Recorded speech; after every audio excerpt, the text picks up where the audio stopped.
तो देखा आपने कि कैसे एक बीड़ी फैक्ट्री के वर्कर का बेटा आज एक लग्जरी गाड़ी यानी BMW चलाता है। आजीविका के लिए बार बार अपना काम बदलने वाले के दिन ऐसे बदले कि जमाना उसे सलाम करने लगा। तो किसी हाउसवाइफ की करिश्माई कामयाबी ने उसे न सिर्फ उसे अपने घर परिवार का ही बल्कि मोदी केयर के 50 लाख कंसल्टेंट्स की फैमिली का एक बड़ा सितारा यानी कि सुपरस्टार बना दिया। फैंटास्टिक। आज मोदी केयर के दिखाए रास्ते पर चलकर अपनी मेहनत, अपनी ईमानदारी से अपने हाथों अपनी किस्मत बदलने वाले ऐसे तमाम मोदी केयरियंस हमारे बीच हैं। चलिए एक एक करके कुछ लोगों को मंच पे बुलाते हैं और उनसे जानते हैं जिंदगी बदलने की उनकी कहानी और आखिर क्यों और कैसे वो कह पा रहे हैं, हाँ आजाद हूं मैं। तो सबसे पहले मैं आमंत्रित करूंगा स्टेज पे सुरेखा भार्गव जी को। यहां प्लीज स्टेज पे आए, तशरीफ लाएं। नमस्कार। आपके बारे में कहा जाता है कि आप मोदी केयर के इतिहास में सबसे कामयाब शख्सियत है। Is it true? तो आज मैं आपसे पूछना चाहता हूं कि जो लिविंग द मोदी वे है, आपका नजरिया उसके प्रति क्या है और ये जो लाखों लोग इस वक्त आपको देख रहे हैं वो कैसे अपनी जिंदगी को बदल सकते हैं? आज़ाद हूँ मैं, बस ये एहसास ही है लिविंग द मोदी वे।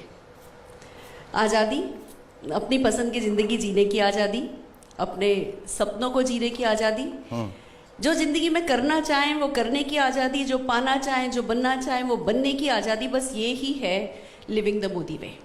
और अगर मैं अपने बारे में बताऊं तो सोच भी नहीं सकते थे, एक सिंपल मिडिल क्लास फैमिली की लड़की, बहुत सारी पढ़ाई करके डॉक्टरेट कर ली, चार्टर्ड अकाउंटेंट से शादी कर ली, पर जैसा कि आपने देखा कि सारे सपने अखबार के नीचे दबा रखे थे।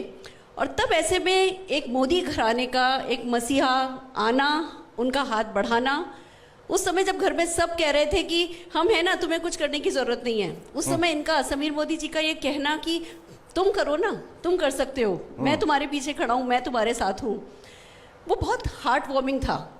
एक्चुअली हमें पता था कि ये सोने की चम्मच लेकर के पैदा हुए और सब कुछ इनके पास था, पर ये अपने कंफर्ट जोन में नहीं थे ना।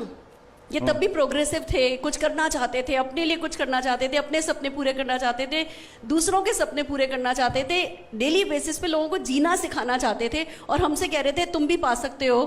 तो उस वक्त बस मजबूरी कोई सामने नहीं आई और हमने फैसला किया कि हाँ, हम भी लिविंग द मोदी वे करके देखेंगे, हम भी किसी दिन कहना चाहेंगे I am living the Modi way. Shekhar ji, it's amazing. सफलता के लिए सारी जिंदगी निकाल दो मजबूरियों के नाम पे, उसकी बजाय जल्दी जल्दी कुछ करो, सफलता पाओ और फिर हमेशा के लिए एंजॉय करो लाइफ को। ये सिखाया है हमें मोदी वे ने और हम इन्हीं के सिखाए हुए तरीकों पर चल रहे हैं। एक वक्त ऐसा भी था जब हम बसों में जाया करते थे, हम लोग कहीं ट्रिप पे जाते थे, बस में जाते थे, समीर मोदी जी अपनी पोर्शे, अपनी BMW साथ लेकर के जाते थे और हमें इशारे से कहते थे यू कैन डू इट, तुम ये गाड़ी चला सकते हो। इसको कहते हैं कि जब एक बड़ा घराना आपको सिखाए कि कैसे सफलता पाई जा सकती है। कहते हैं ना, बहुत बड़े बड़े व्यवसायिक घराने हैं पर वो सफलता डुप्लीकेटेबल नहीं है, वो किसी को सिखाते नहीं है। समीर मोदी जी ने एक तरीका निकाल दिया मोदी केयर के नाम का कि जो सफलता, जैसी सफलता मैं जी रहा हूँ वैसी सफलता तुम जी सकते हो।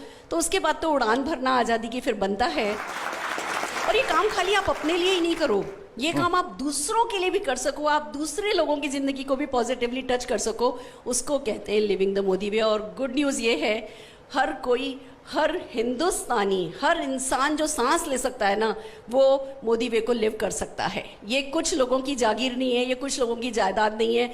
जो भी ठान लेगा इस लिविंग द मोदी वे की कोई प्राइज नहीं है other than dreams and commitment, कोई भी जी सकता है। ये हमारे लिए सबसे बड़ी खुशनसीबी है। Fantastic, thank you so much.